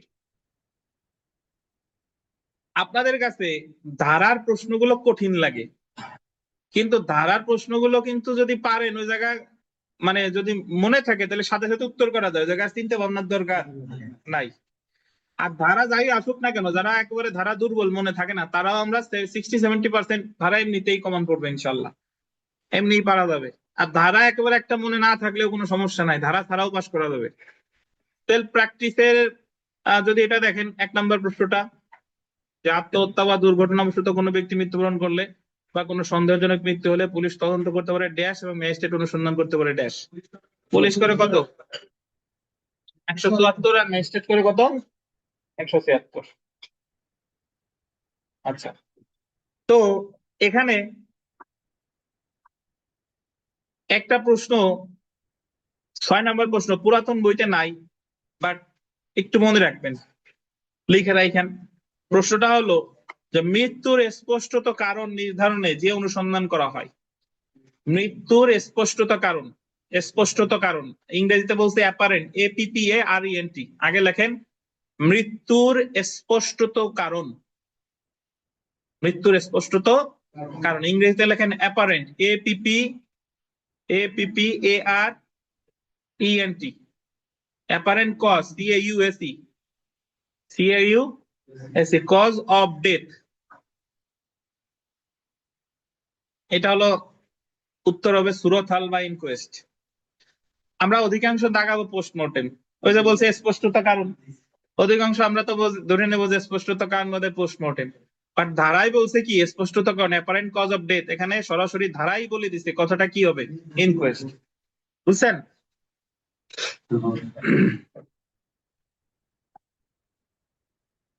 আর একটা প্রশ্ন, সেটা হলো সুরতহাল তদন্ত করতে হবে 2 বা ততোধিক সম্মানিত প্রতিবেশীদের উপস্থিতিতে। শুধু প্রতিবেশী হলে হবে না, সম্মানিত হইতে হবে।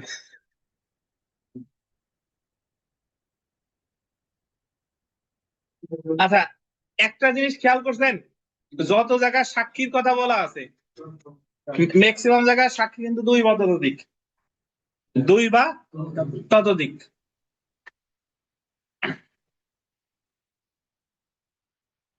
কোনো প্রশ্ন আছে কিনা বলেন?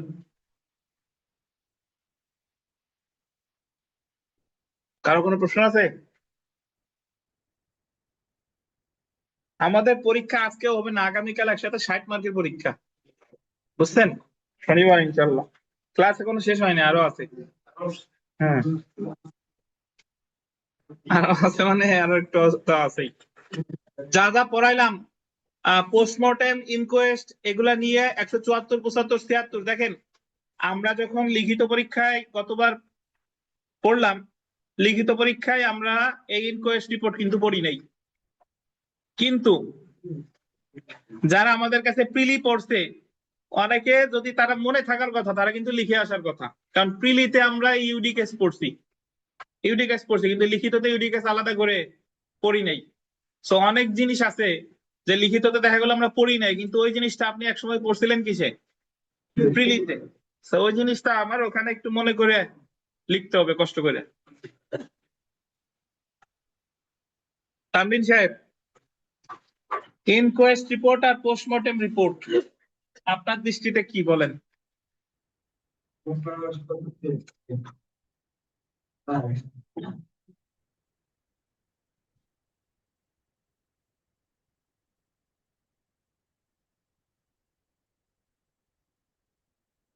বিমান বলেন।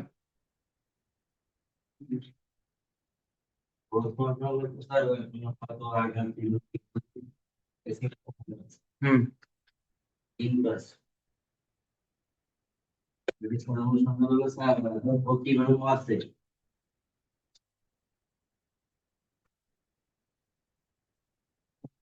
আপনি কি বলেন?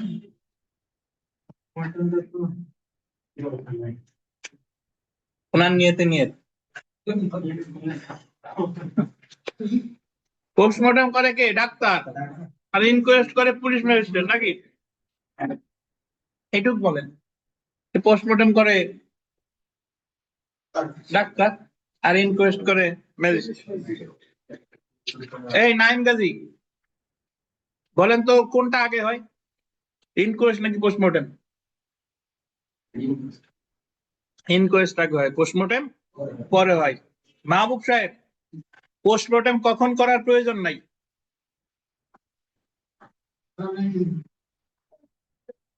বেশি হয়ে যায় যদি 10 লাস্ট পোস্টে যাওয়া বা এরকম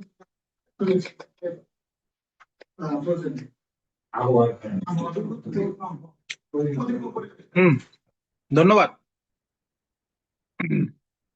এই পীযুষ সাহেব, 174 ধারায় পুলিশ যে ইউডি কেসের তদন্ত করে কয়টা ক্ষেত্রে? যে দু একটা বলেন তো কি ক্ষেত্র?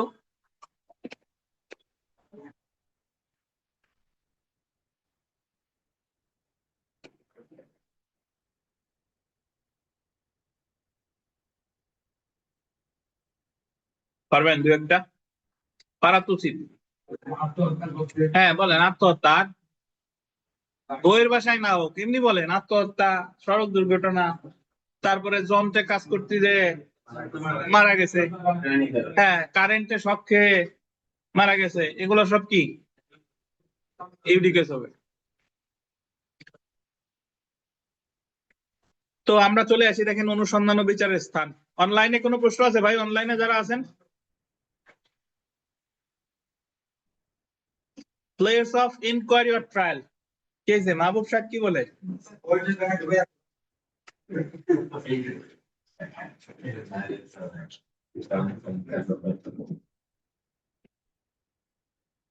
এই মাহবুব সাহেব, ইনকোয়ারি আর ট্রায়ালের ভিতর পার্থক্য কি বলেন?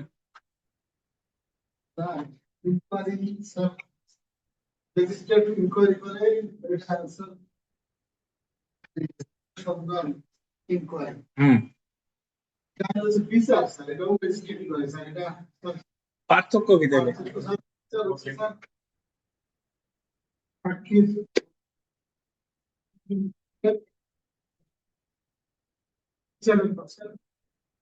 আর ইনকোয়ারি তো সম্পর্কের মধ্যে বিচার। আমি কিভাবে শিখাইছিলাম সেটা বলেন। আগে পরে বলছিলাম, অমুকটার আগে অমুকটার পরে, মনে আছে?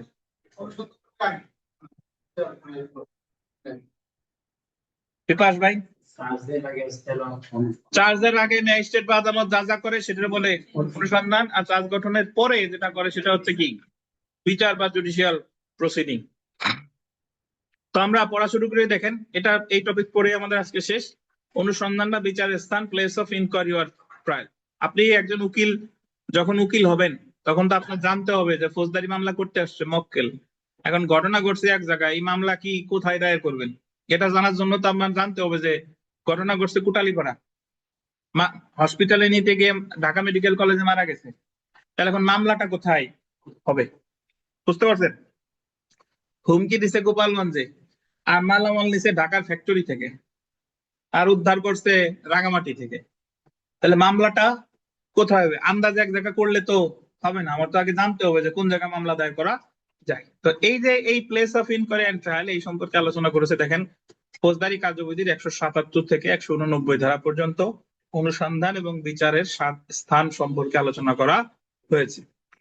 তো সর্বপ্রথমে আমরা চলে আসি যে বিচার বা অনুসন্ধানের গোল দিবেন সাধারণ স্থান, ধারা 177 ধারায় বলা হয়েছে যে আদালতের এখতিয়ারাধীন স্থানীয় সীমার মধ্যে, আন্ডারলাইন করবেন, অপরাধটি সংঘটিত হয়েছে সেই আদালতে মামলাটির বিচার হবে।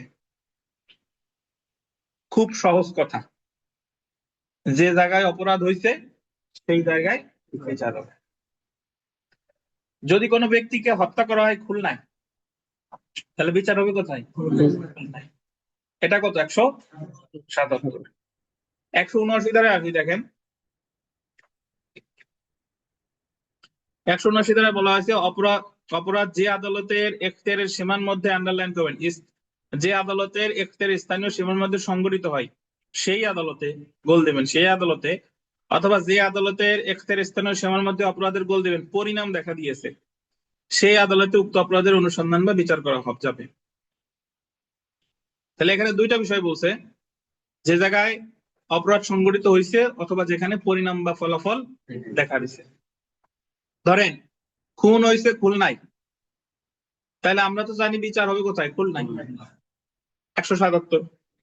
কিন্তু গুরুতর আঘাত করছে খুলনায়, তার ট্রিটমেন্ট করার জন্য ঢাকা মেডিকেল হসপিটালে 5 দিন চিকিৎসা করার পর সে মারা গেছে, তাহলে ঘটনা ঘটছিল কোথায়? খুলনায়। আর পরিণাম বা ফলাফল মানে মারা গেছে কোথায়? ঢাকাতে। তাহলে মামলা খুলনাতেও হতে পারে, ঢাকাতেও হতে পারে। বুঝেন কিনা?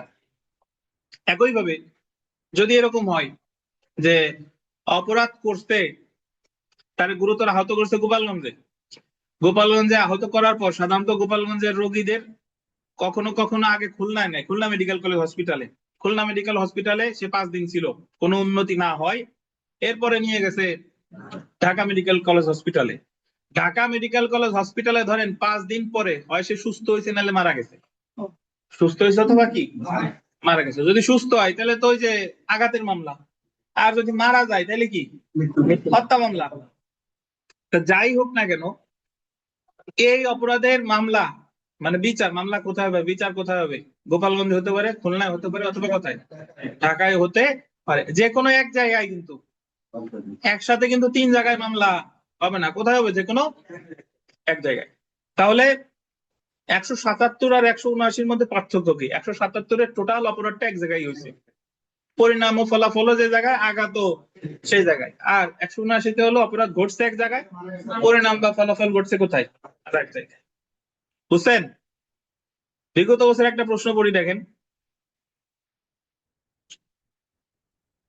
ক ঢাকাতে আহত হয়, উক্ত আঘাতের কারণে চট্টগ্রামে মারা যায়, কয়ের মৃত্যুর অপরাধের তদন্ত বা বিচার হতে পারে কোথায়?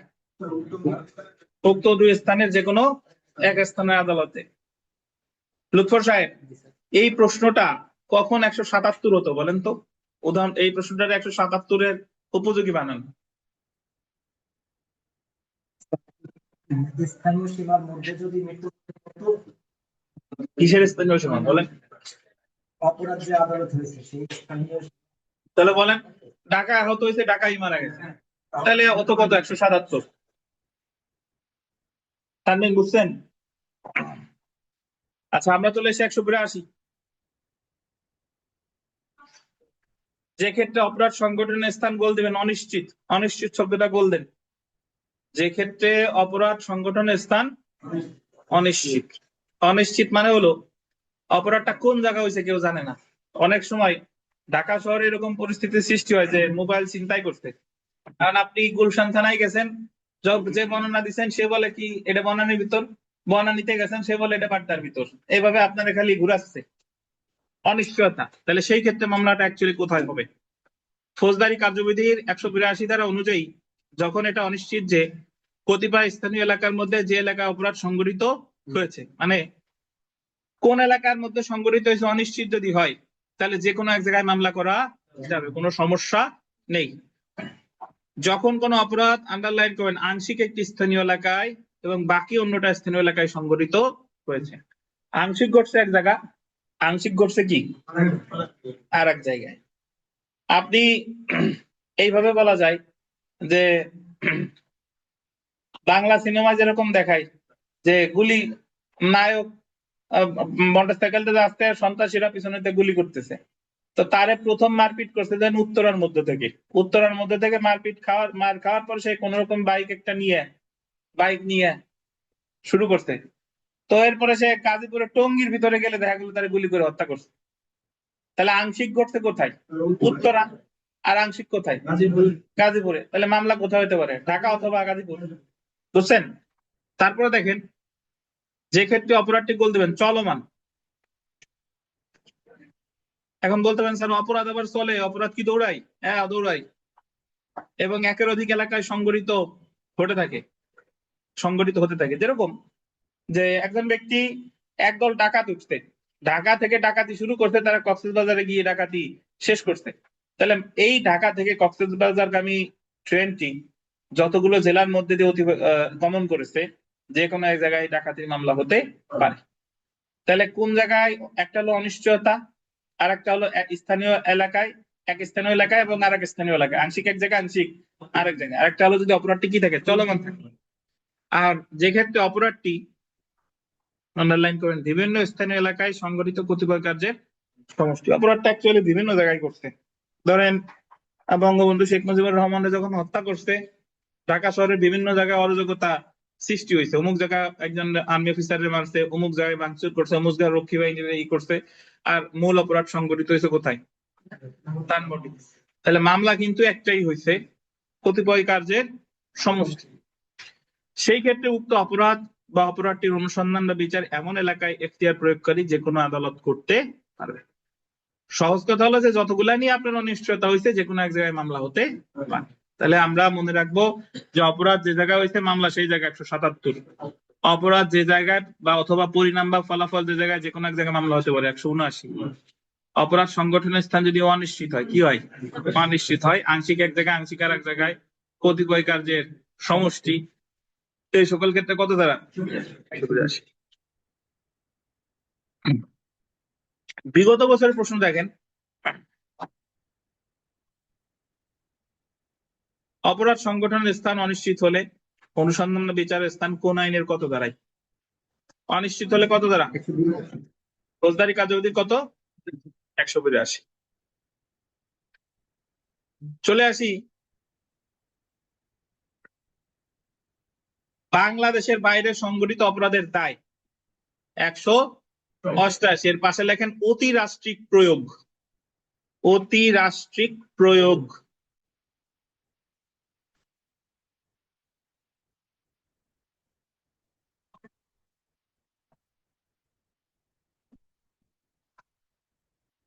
যারা অনলাইনে আছেন তারা স্ক্রিনে লেখা দেখেন, অতিরাষ্ট্রিক প্রয়োগ।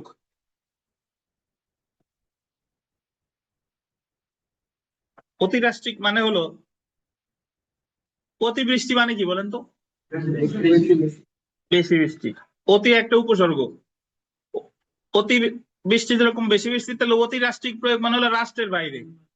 রাষ্ট্রের বাইরে মানে ফৌজদারি কার্যবিধি আমাদের যে শুধু বাংলাদেশের মধ্যে প্রযোজ্য তা না, এটা বিদেশেও প্রযোজ্য হতে পারে। এই সম্পর্কে বলছে কত ধারায়? 188 ধারা। এখন শুনে নাকি, ফৌজদারি কার্যবিধির 188 ধারা আর দণ্ডবিধির 4 ধারা হুবহু একই। ফৌজদারি কার্যবিধির 188 ধারার প্রথম যেটা মনে রাখবেন, যে বাংলাদেশি নাগরিক সে পৃথিবীর অন্য কোন দেশে যদি কোনো অপরাধ করে যেটা বাংলাদেশেও অপরাধ, তাহলে তার বিচার বাংলাদেশে করা যাবে। এখন ধরেন বাংলাদেশে একজন নাগরিক কানাডায় একটা হত্যা করছে, এখন কানাডায় যদি এটা অপরাধ হয়েছে, আবার হত্যা বাংলাদেশেও তো অপরাধ, তাহলে তার বিচার বাংলাদেশে করা যাবে। এখন যদি বলেন যে স্যার তারা যদি কানাডার থেকে শাস্তি দেয়, তাহলে বাংলাদেশে কি তার আবার শাস্তি দেওয়া যাবে কিনা? যাবে কি যাবে না সেটা হলো পরের বিষয়, কিন্তু কোনো নিষেধাজ্ঞার কথা কিন্তু নাই। বলছে যে ওই দেশের বিদেশে কোনো অপরাধ করলে ওই বাংলাদেশের বিচার বাংলাদেশে করা যাবে, এলো প্রথমটা। আর দ্বিতীয়টা হলো বাংলাদেশি নিবন্ধিত কোনো জাহাজ বা উড়োজাহাজ, জাহাজ তো বুঝেন, আবার বললেন না স্যার যদি বাংলাদেশে নিবন্ধিত স্পিড বোট হয়, ট্রলার হয়, হ্যাঁ হতে পারে বাংলাদেশি নিবন্ধিত জাহাজ বা উড়োজাহাজ, এটা পৃথিবীর যেখানেই থাকুক না কেন ওর মধ্যে যেই অপরাধ করুক না কেন তার বিচার বাংলাদেশে করা যাবে, তাতে সে বাংলাদেশি হোক বা বিদেশি হোক। আমার মনে রাখতে হবে জাহাজ বা উড়োজাহাজ পৃথিবীর যেখানেই থাকুক না কেন মনে রাখতে হবে সেটা একখণ্ড বাংলাদেশ। দেখেন ফৌজদারি কার্যবিধির 188 ধারা এবং দণ্ডবিধির 4 ধারা উভয় একই বিষয় নিয়ে আলোচনা করেছে। ফৌজদারি কার্যবিধির 188 ধারা এবং দণ্ডবিধির 4 ধারা বাংলাদেশের বাইরে সংঘটিত অপরাধের ক্ষেত্রে আন্ডারলাইন করবেন বাংলাদেশের নাগরিক, বাংলাদেশের নাগরিক এবং বাংলাদেশের নাগরিক নয় এমন যে কোনো ব্যক্তির ক্ষেত্রে ফৌজদারি আদালতের এখতিয়ার প্রয়োগের অনুমতি দিয়েছে। তাহলে আমরা বলতে পারি যে ফৌজদারি কার্যবিধির 188 ধারা বাংলাদেশের ক্ষেত্রেও প্রযোজ্য, বিদেশির ক্ষেত্রেও প্রযোজ্য। ফৌজদারি কার্যবিধির 188 ধারা অনুযায়ী গোল দেবেন দুইটি ক্ষেত্রে বাংলাদেশের বাইরে সংঘটিত অপরাধের জন্য কোনো ব্যক্তিকে বিচার করা যাবে। কয়টা ক্ষেত্রে? দুইটি। যখন বাংলাদেশের কোন নাগরিক বাংলাদেশের বাইরে কোন স্থানে অপরাধ করে, দেখছেন বাংলাদেশের বাইরে অবশ্যই তাকে হতে হবে কোন নাগরিক? বাংলাদেশি নাগরিক। আর একটা হলো যখন কোনো ব্যক্তি, এটা গোল দেবেন বাংলাদেশি বা বিদেশি, বাংলাদেশি নিবন্ধিত গোল দেবেন কোন জাহাজ অথবা কি বিমানে, তা যেখানেই থাকে না কেন কি করে কোন অপরাধ। 188 ধারা এক কথায় কে বলতে পারবেন? বিমল সাহেব পারবেন? ট্রাই করেন। বাংলাদেশি কোনো নাগরিক বাংলাদেশের বাইরে কোনো অপরাধ করলে সেই অপরাধ যদি বাংলাদেশের শাস্তিযোগ্য হয় এই অপরাধ যদি করে, বাংলাদেশের বাইরে যদি কোনো অপরাধ করে বাংলাদেশের আইন শাস্তি পাবে, বাংলাদেশে তাহলে বিচার করা যাবে। জি। আর বাংলাদেশে নিবন্ধিত জাহাজ বা উড়োজাহাজ সেটাও পৃথিবীর যেখানে থাকুক না কেন ওটার ভিতরে যদি কেউ অপরাধ করে তার বিচার বাংলাদেশে করা যাবে।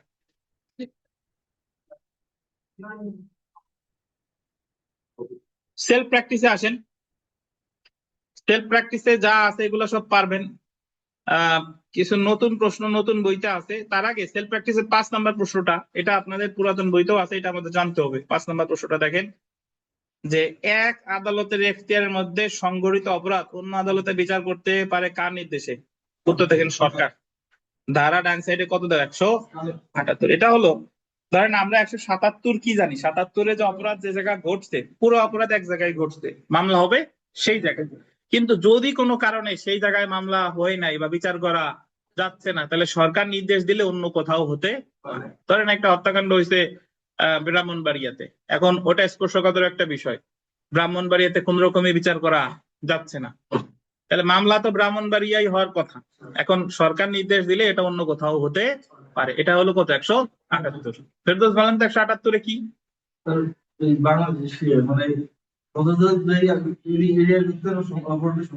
মামলাটা এক জায়গায় হবে কিন্তু ওই জায়গা যে কোনো কারণে বিচার করা যাচ্ছে না, তাহলে সরকার নির্দেশ দিলে অন্য কোথাও হতে পারে। এটা কত? 178।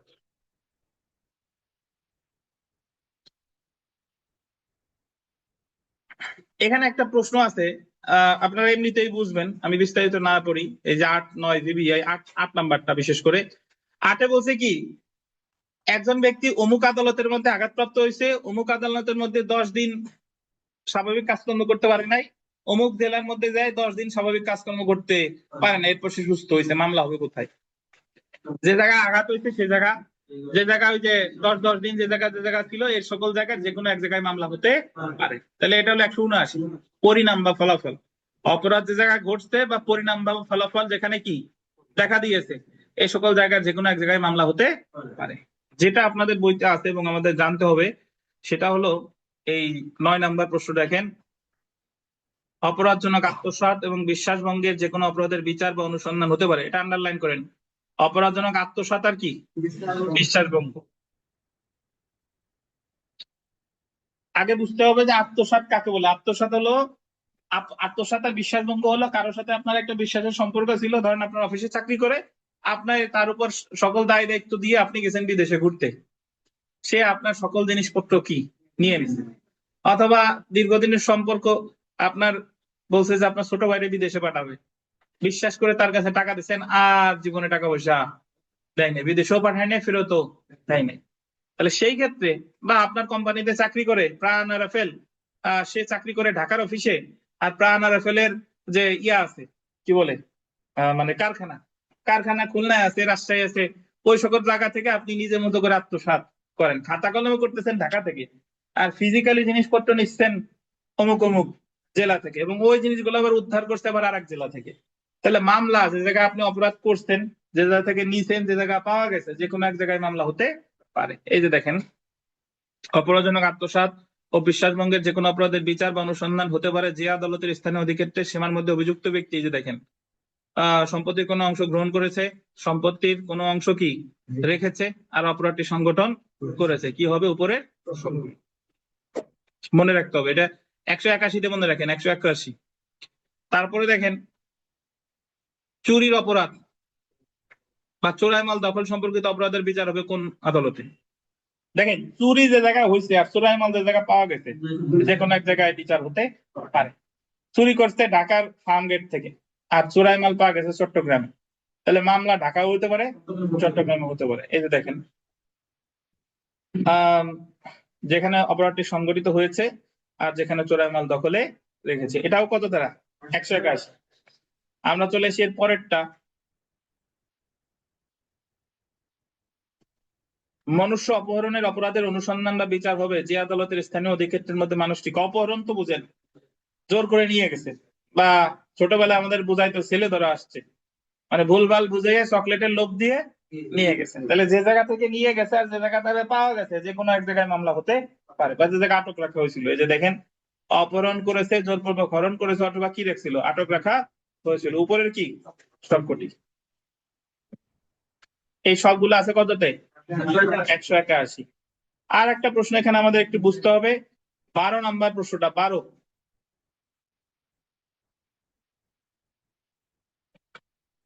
দুই বা ততোধিক আদালতের কর্তৃত্বে কোনো অপরাধের অনুসন্ধান বা বিচার অনুষ্ঠিত হবে, এরূপ কোনো প্রশ্ন দেখা দিলে সিদ্ধান্ত নেবে কে? হাইকোর্ট বিভাগ, ধারা আছে 185, খুললেন।